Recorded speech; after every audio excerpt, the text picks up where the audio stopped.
El Evangelio según Mateo. En el primer video vimos cómo Mateo introdujo a Jesús como el Mesías del linaje de David, como un nuevo maestro con autoridad como Moisés, y también como Emmanuel, que en hebreo significa Dios con nosotros. Después de que Jesús anunció y enseñó acerca del reino de Dios, y después de que Él llevó el reino a la vida diaria del pueblo de Israel, vimos que Jesús fue aceptado por muchos, pero rechazado por otros, especialmente por los líderes religiosos de Israel, los fariseos. Así que la gran pregunta es, ¿cómo terminará el conflicto entre Jesús y los líderes de Israel? La siguiente gran sección, de los capítulos 14 al 20, explora todas las diferentes expectativas que las personas tienen acerca del Mesías. Jesús sigue sanando personas enfermas y 2 veces ha provisto comida milagrosamente para esas multitudes en el desierto. Una formada por gente judía y otra por gente no judía. Y esta señal es muy similar a lo que Moisés hizo por Israel en el desierto. De manera que todas estas personas están muy emocionadas con Jesús. Ellos piensan que Él es el gran profeta y el Mesías, pero no así los líderes religiosos. Su perspectiva del Mesías está formada por pasajes como el Salmo 2 o Daniel capítulo 2, sobre un Mesías victorioso que va a liberar a Israel y derrotar a los opresores paganos. Y desde esa perspectiva, Jesús es un falso maestro. Él está haciendo declaraciones blasfemas acerca de sí mismo. Así que aquí encontramos historias acerca de su creciente oposición mientras preparan un plan para asesinarlo. Jesús responde apartándose de ellos, y Él empieza a enseñarle a sus discípulos más cercanos lo que significa que Él sea el Mesías de Israel, porque no es nada de lo que los demás están esperando. De manera que Jesús le pregunta a sus discípulos en el capítulo 16. Él dice, «¿Ustedes quién dicen que soy yo?» Y parece que Pedro se topa con la respuesta correcta. Él dice, «Tú eres el Mesías, el Hijo del Dios viviente». Pero luego queda claro que Pedro está pensando acerca de un rey que va a reinar victoriosamente a través del poder militar. Y Jesús reta a Pedro diciendo, «Sí, me convertiré en rey, pero de una manera diferente». Así que Jesús comienza a enseñarles acerca de los temas del profeta Isaías, quien dijo que el rey mesiánico sufriría y moriría por los pecados de su pueblo. Jesús se estaba posicionando a sí mismo como el rey mesiánico, que reina a través de convertirse en un siervo que entregaría su vida por Israel y las naciones. Y bueno, Pedro y los discípulos simplemente no lo entienden. Así que Jesús entra al cuarto bloque de enseñanza, seguido después por otra serie de enseñanzas. Y estas se tratan de la naturaleza del reino mesiánico de Jesús puesto de cabeza, el cual pone al revés todos nuestros sistemas de valores. Así que en la comunidad del rey siervo, ganas honor al servir a otros en lugar de vengarte, y perdonas y haces el bien a tus enemigos. Y en el reino de Jesús obtienes verdadera riqueza al entregar tu riqueza a los pobres. Para seguir al Mesías siervo, debes convertirte tú mismo en un siervo.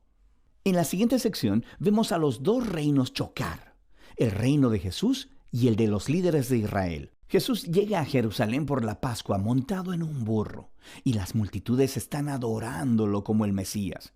Inmediatamente, Jesús marcha al atrio del templo y hace un gran alboroto que interrumpe los sacrificios diarios. Aquí, sus acciones hablan más fuerte que sus palabras. Como el rey de Israel, Jesús estaba ejerciendo su autoridad real sobre el templo, el lugar en el que Dios e Israel se encontraban. Y en la perspectiva de Jesús, el templo había sido puesto en juego por la hipocresía de los líderes de Israel. Así que aquí, Él está retando su autoridad, y naturalmente, ellos se ofenden profundamente. Ellos intentan atrapar a Jesús y humillarlo en un debate público, pero fracasan, por lo que al final determinan asesinarlo. Como respuesta, Jesús da su último bloque de enseñanza. Primero ofrece una apasionada crítica de los fariseos y su hipocresía, y luego, Él se lamenta sobre Jerusalén y su rechazo a Dios y a su reino. Luego Jesús se aparta con los discípulos y les empieza a decir lo que va a suceder. Él será ejecutado por esos líderes, pero al hacerlo, ellos cavarán su propia tumba, porque en lugar de aceptar el camino del reino pacífico de Jesús, ellos tomarán el camino de la rebelión contra Roma, y así Jerusalén y su templo serán destruidos.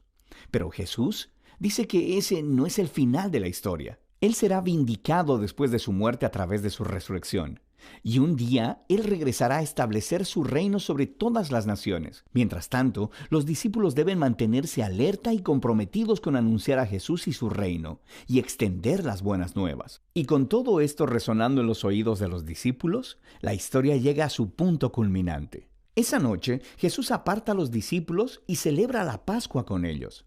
La Pascua vuelve a contar la historia de la liberación de Israel de la esclavitud, a través de la muerte del Cordero de la Pascua.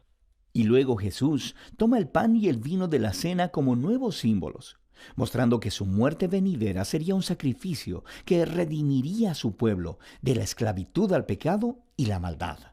Después de la cena, Jesús es arrestado y puesto en juicio delante del Sanedrín, el concilio de los líderes judíos. Y ellos rechazan su declaración de que es el Mesías, lo acusan de blasfemia contra Dios. Entonces Jesús es llevado delante de Pilato, el gobernador romano, quien piensa que Jesús es inocente, pero cede ante la presión de los líderes judíos y sentencia a Jesús a muerte por crucifixión.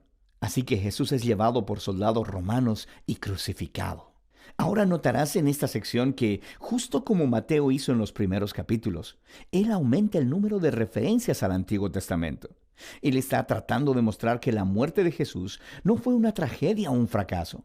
Más bien fue el sorprendente cumplimiento de todas las antiguas promesas proféticas. Jesús vino como el Mesías siervo del que Isaías hablaba. Él fue rechazado por su propio pueblo, pero en lugar de juzgarlos, Él es juzgado en su lugar, llevando las consecuencias de su pecado. Así que termina la escena de la crucifixión, y el cuerpo de Jesús es colocado en una tumba. Pero el libro termina con un giro sorprendente, el último capítulo. Los discípulos descubren la mañana del domingo que la tumba de Jesús está vacía.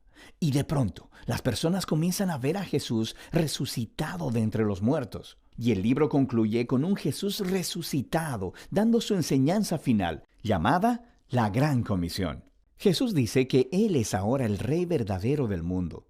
Así que envía a sus discípulos a ir a todas las naciones con las buenas nuevas de que Jesús es el Señor y de que cualquiera puede unirse a su reino al ser bautizado y seguir sus enseñanzas. Y haciendo eco a su nombre, Emmanuel, Dios con nosotros, del capítulo 1, las últimas palabras de Jesús para sus discípulos en este libro son: yo estaré con ustedes. Es una promesa de la presencia de Jesús hasta el día que Él finalmente regrese. Y ese es el Evangelio según Mateo.